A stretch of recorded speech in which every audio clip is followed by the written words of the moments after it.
Hi, today we're going to talk about insulin resistance, what it is, how we can understand it, and how to treat it. And it's coming right up.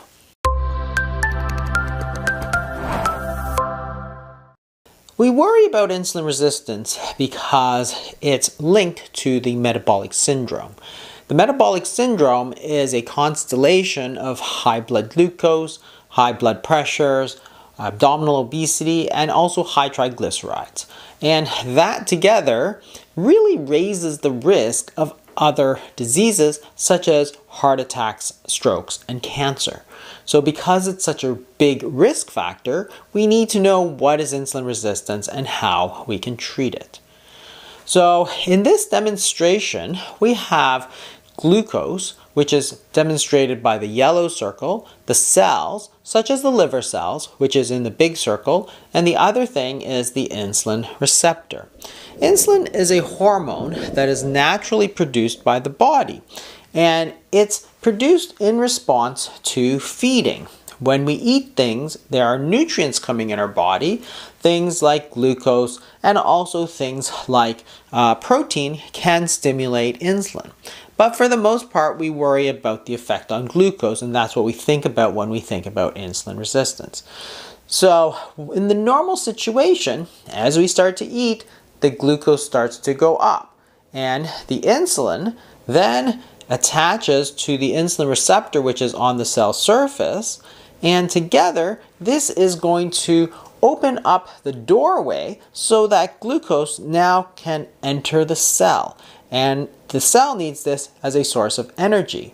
So when the insulin is high, the receptor opens it like a gate, and in goes the glucose.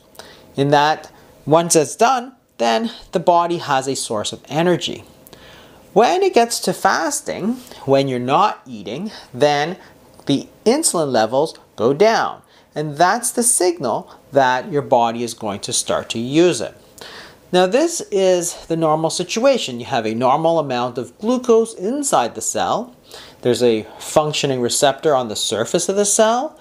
And you also have a normal amount of glucose. When we talk about insulin resistance, what we see is that there is a large amount of glucose outside in the bloodstream, more than usual. Now, this could be due to the lack of insulin, like in type 1 diabetes, but in this situation, we can measure the insulin and the insulin levels are normal or usually on the high side. So if the insulin levels are high, then you would expect that the glucose would go into the cell. But in the condition of insulin resistance, the glucose simply doesn't go into the cell. And there's really two ways to think about this. The classic way that we think about what's happening is that there's something that is blocking the glucose from entering. Something is causing the glucose to bounce back out.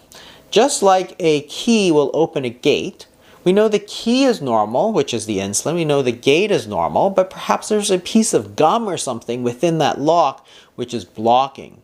If that's the case, then the glucose is piling up outside the blood, in the bloodstream, but inside the cell, there's a very low level of glucose. What's sometimes called internal starvation, because there's not anything on the inside and all of it's piled up on the outside. And that's the way we classically think about insulin resistance. What is causing this insulin resistance? And after 50, 60 years, there's no real answer to that very important question. However, there's a problem with this internal starvation paradigm, because if you think about the low intracellular glucose and type 2 diabetes, well, type 2 diabetes is a disease where there's a lot of insulin resistance, so there should be very low levels of glucose inside the cell. So people should be very, very skinny because of this internal starvation. But that's not typically what we see in type 2 diabetes. Instead, we see that people tend to have a lot of abdominal obesity, which is one of the syndromes of metabolic syndrome, and it's also one of the things that we see fatty liver all the time. So there's really no starvation that we can see. So there's this problem with this sort of underfill or internal starvation paradigm, because it would predict that in this condition of insulin resistance and type 2 diabetes, which is the same thing, you would predict that there should be no fatty liver, that people should be very skinny, and it shouldn't reverse with weight loss, because if you lose weight, if those cells give up all their fat, well, how would that make the insulin work better? And the answer is it doesn't. And the solution here is to give more insulin, which is what we've done for many, many years. But the problem is that all of those predictions of this internal starvation paradigm are all wrong. But there's another way that glucose can pile up outside in the bloodstream and still not have this insulin resistance. That is, maybe it's an overflow. If you've been pushing glucose into the cell, day after day, year after year, maybe that cell just gets overfilled.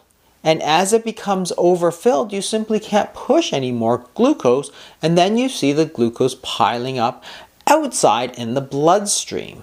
But the implication of that is very different, because you wouldn't expect that people would be skinny. You would expect that they would be overweight. And you would expect that they would have fatty liver because it's an overflow. As you lose weight, you would expect that this whole thing with insulin resistance should actually melt away, because that was the problem in the first place. Too much glucose, which is activating insulin, which is pushing too much of this glucose inside the cell. The cell is overfilled now. Just like if you have a room, you have a door, you open the door, people go in. If too many people have gone through that door into that room, well, you simply can't put any more in, even if you open the door. And that's the overflow paradigm. The glucose does have an open door to go in, but there's just too much glucose inside that cell already. As you get rid of some of the intracellular glucose, then it should get better. So you would expect that this would be reversible with weight loss. And that is precisely what we see. The solution then is to get rid of the glucose, not just within the blood, but within the entire body. And these would be fasting, low carbohydrate diets, and weight loss. And those things should in fact start to reduce the insulin resistance, and recent research has shown that that's exactly what they do. So this overflow paradigm seems to be a much more precise way of thinking about insulin resistance. One final analogy for you: if you think about a subway train as the cell, you have glucose which should go into the cell when the doors open, and it opens because of insulin. If you have people piling up on the platform, not able to go into the train, there's two possibilities. One is that the doors are simply not opening because when insulin comes and tells them to, and inside the train there's no people. That's the internal starvation paradigm. But there's another way to think about that. Perhaps there's just too many people on that train already, and no matter how much the insulin tries to push people into that train, there's simply not enough room. That is, the high insulin levels eventually lead to the insulin resistance, and it's this overflowing that's causing that. By understanding the overflow paradigm of insulin resistance, you can see that it's simply a matter of too much glucose in our bodies. Not just within the blood, but within our whole body. So taking a medication such as more insulin for type 2 diabetes, well, that's simply going to take the glucose in the blood and shove it into the cell that's already got too much glucose. You can shove in more and more with higher and higher doses of insulin, but as you do that, things get worse and worse because you're making the underlying situation worse. Just like if you were to cram more people into that subway train, at the next stop, things are going to be even harder. And that's exactly what we see clinically. As you give people insulin for type 2 diabetes, things don't get better. Over time, they take more and more and more insulin. And when you're taking more and more insulin for type 2 diabetes, it means your disease is getting worse.